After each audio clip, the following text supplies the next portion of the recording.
Ladies and gentlemen, welcome back to my channel. It is a windy afternoon here in Miami, Florida, and today I'm gonna be changing out these spark plugs to my 135 to 2 steps colder, and also we're gonna be taking it for a ride and seeing how it works out. Hopefully it's gonna feel a lot better than it has been recently. So lately I've been having an issue where under wide open throttle I feel like it's knocking or having pre-ignition, so it gets kind of funky and goes into limp mode. If you guys have seen in one of my previous videos where I did a review on the car, it comes out and you'll notice that I tried doing the rolling anti-lag on it.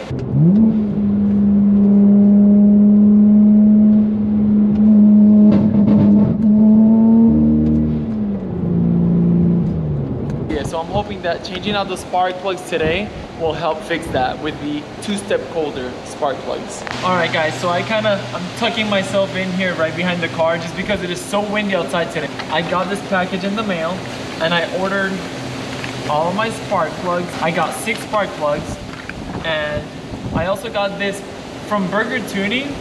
It's this gapping tool, which I had never seen before. It's pretty neat. Anytime I've ever gapped any spark plugs, for any of you that have ever done it, you know, you take out the spark plug. This is a little gap right there between the electrodes here. That gap has to be a certain distance in between. It depends on the car, the spark plugs and whatnot. Usually, you know, I kind of tap it with something or whatnot. With this tool, it's really cool. You just kind of stick it in here. I'm gonna show you guys right now. You gap it perfectly with this thing, and it's super awesome. I also got this filler gauge. I can gap each spark plug to perfection without having to bang it against the floor or hit it with a little ratchet or anything like that. What it has currently right now, I actually changed the spark plugs in the car about, I would say 2-3 weeks ago.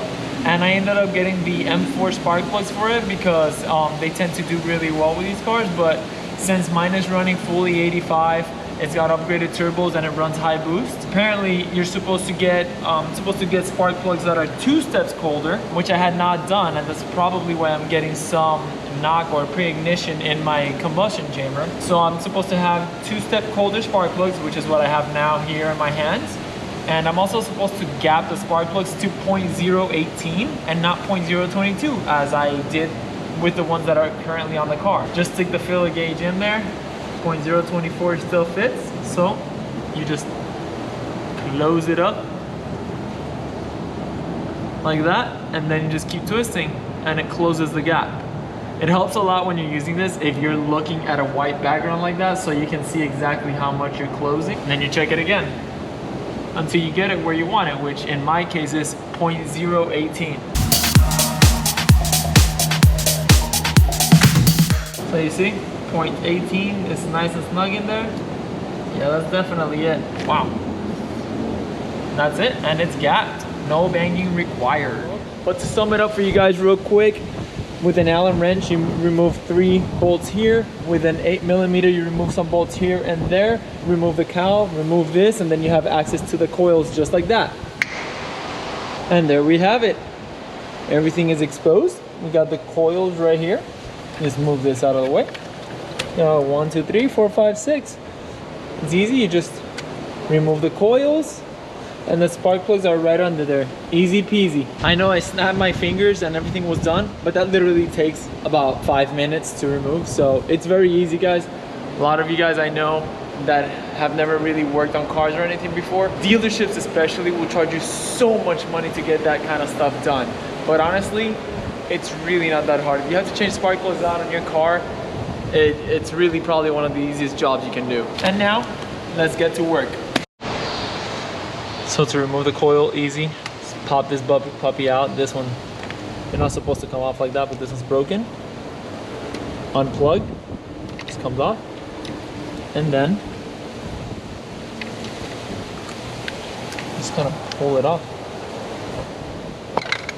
Pops right off like that. This is an ignition coil, and in there is the spark plug. See, easy.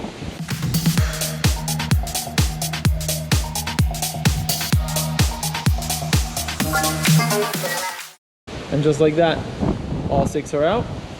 Now, onto the spark plugs. Just take your little socket, Now they're coming off kind of easy because again, I had just put these spark plugs in about 2, maybe 3 weeks ago. But sometimes it can be a little harder, which is why it's very important that when you install your spark plug, you always put a little bit of anti-seize on the threads. There's a tiny bit of blue in there, but yeah, these spark plugs are brand new.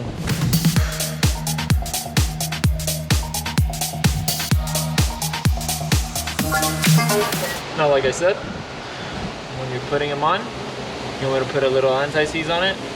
A little bit on the threads so that they don't stick on there whenever you go to change them out. You don't have to spread it too much or anything, you just put a little bit and then it'll spread out once you screw it in. Now, word of advice, never drop this into the cylinder or where it goes, because you can bang the electrode when it gets down there and ruin your gapping. So don't drop them. Gently put them down there. Now you don't want to super tighten these, you want to just nice and snug, and that's it. This is not something you tighten really hard because you risk damaging the threads in there, and then that's the head of the engine, and that is not cheap to fix. There we have it, all 6 spark plugs installed. Now we just got to put the coils back and just pretty much work backwards from here now.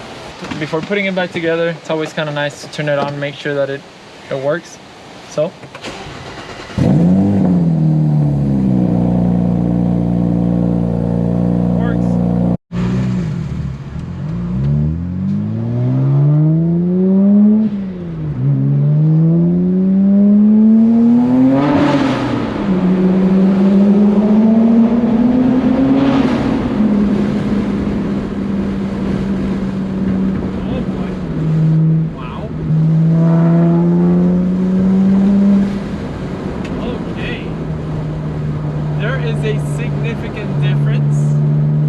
the car definitely feels a lot different with these spark plugs, guys.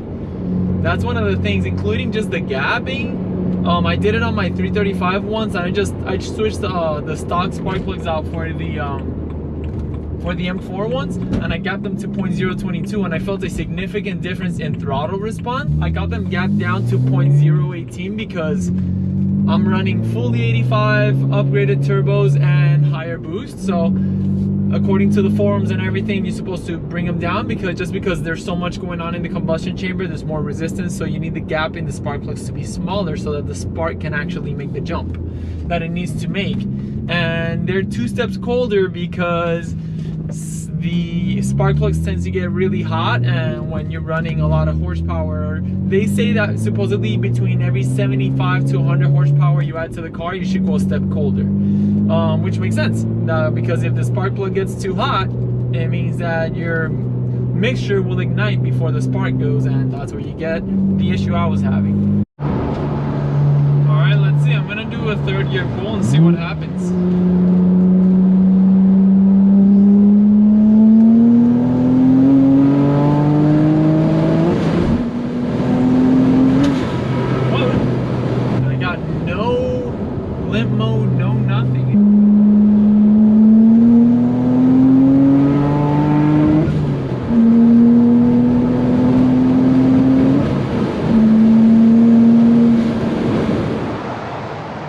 So I ended up doing a few more pulls in my car just to make sure that it was at proper running temperature, and doing some pulls from other gears, just trying to duplicate what it used to do before, and it didn't do it anymore. So at least the pre-ignition is not happening.